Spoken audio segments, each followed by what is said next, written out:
Mga kababayan, ang Pangulo ng Republika ng Pilipinas, His Excellency Ferdinand R. Marcos Jr.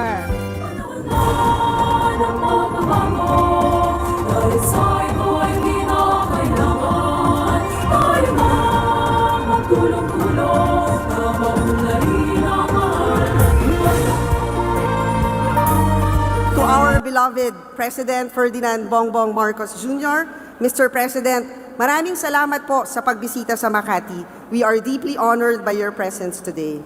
Binabati ko rin po ang aking longtime seatmate sa Senado, now DepEd Secretary Sonny Angara.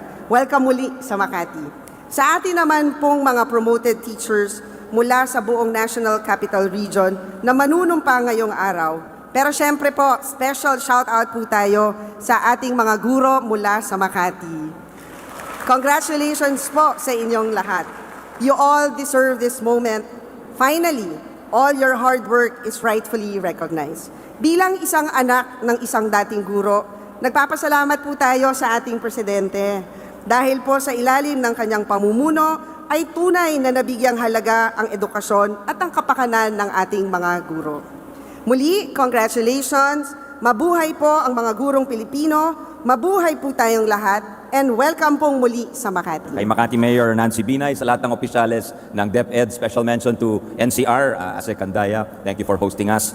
Sa ating DepEd family, sa ating Makati officials, thank you Mr. President for taking care at sa iyong pagmamahal sa ating mga guro. Ramdam na ramdam po ng DepEd family ang inyong pagmamahal at pag-aaruga sa amin. Thank you Mr. President.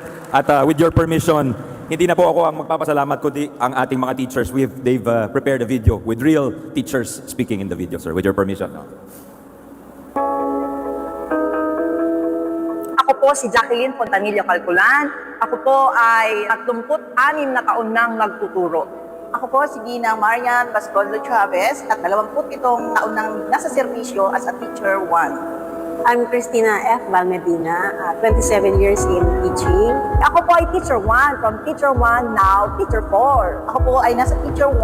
Nakabit ko naman po bilang teacher 4 na po ako ngayon. Teacher 1 ako last time, ngayon ay naging teacher 4 na po ako. Ako ng maraming taon, binigyan ko po ng priority ang pag-aaral ng aking mga anak. Kaya po ako ay nanatiling teacher 1. Noong una po kasi, hirap akong magpa-promote. Marami kong naging hindrances because of my considering sa aking mga anak na ayokong sumabay sa gastos na yun. So unang-una, I'm very proud kasi sa edad namin ito, lumaban pa rin kami.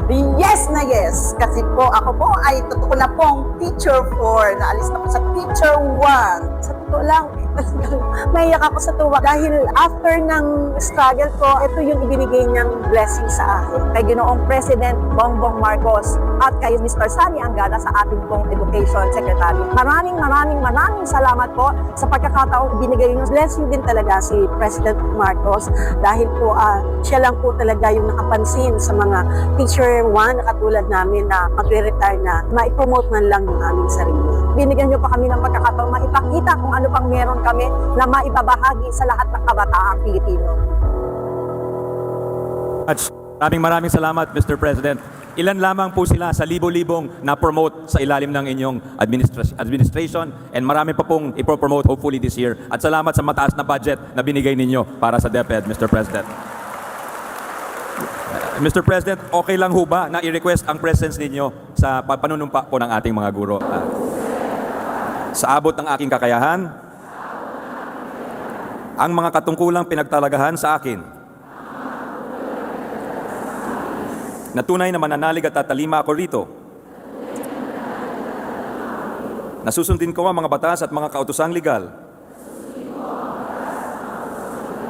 at mga dekretong pinaiiral ng mga sadyang itinakdang may kapangyarihan ng Republika ng Pilipinas.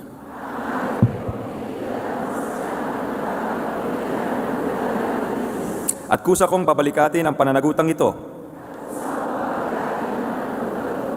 nang walang anumang pasubali o hangaring umiwas. Kasihan nawa ako ng Diyos.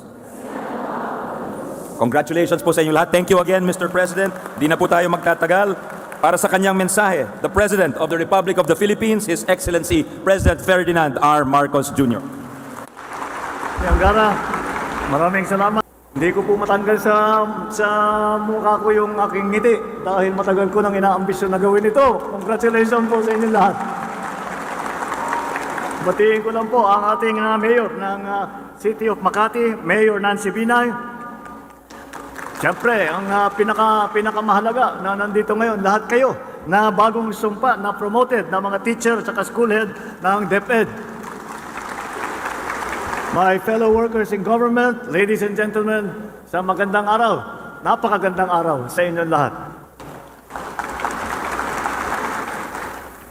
Today is a very meaningful day, not only for our teachers but also for our entire country. As you take your oath today, you are renewing the promise that you have made to our children and to our nation. Because you carry a big responsibility every single day inside the classrooms and always extending way beyond school hours. Batid ko po ang bigat ng inyong tungkulin. Kung minsan, pag uwi ninyo sa gabi, imbis na magpahinga, nakatutok pa kayo sa paggawa ng lesson plan, pag-check ng mga papel at saka mga assignment. Kayo rin ang tumatayong pangalawang magulang para sa ating mga estudyante at gumagabay sa ating mga kabataan. At kapag kailangan ng bayan, kayo ang nagbabantay si presinto pa tuwing eleksyon at pag nagpupunta sa bawat bahay para sa mga census activities. And for that, this nation is grateful to you all.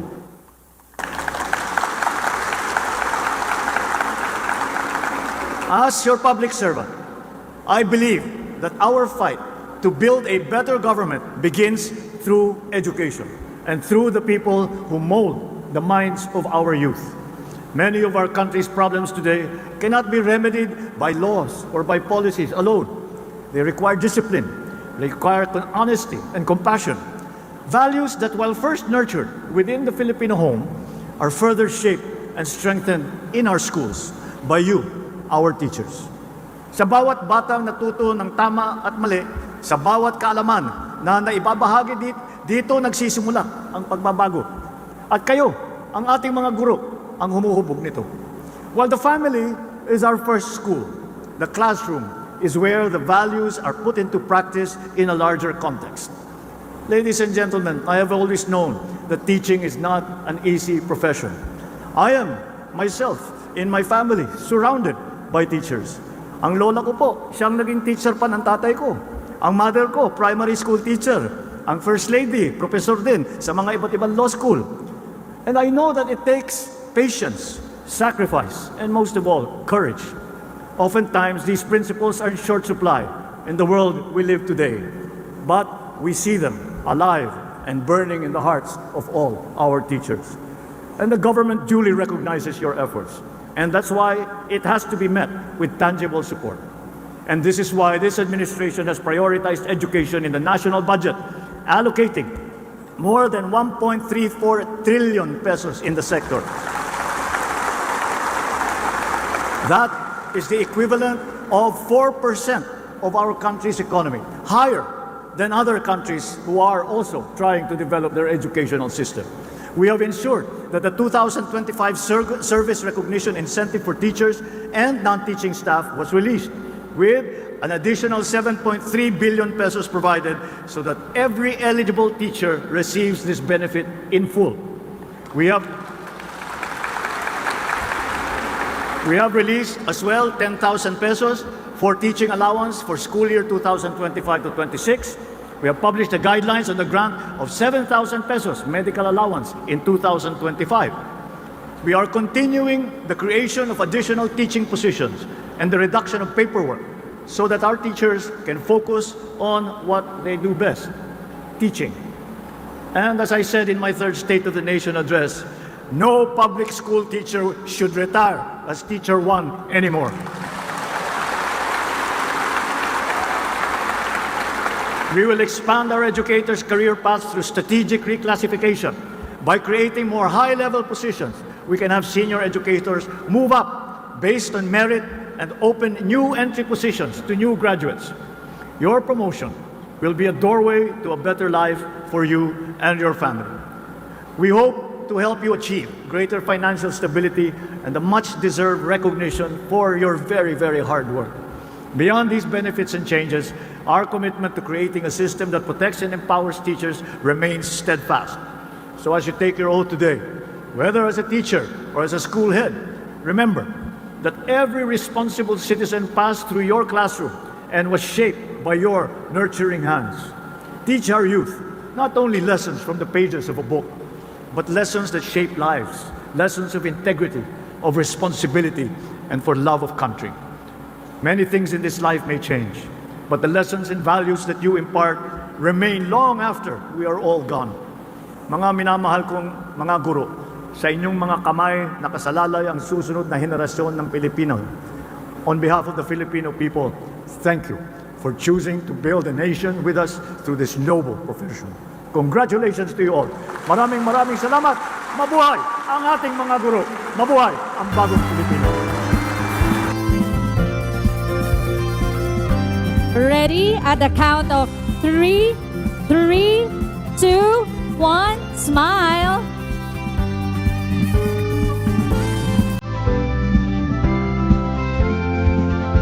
Maraming salamat po, mahal na Pangulo.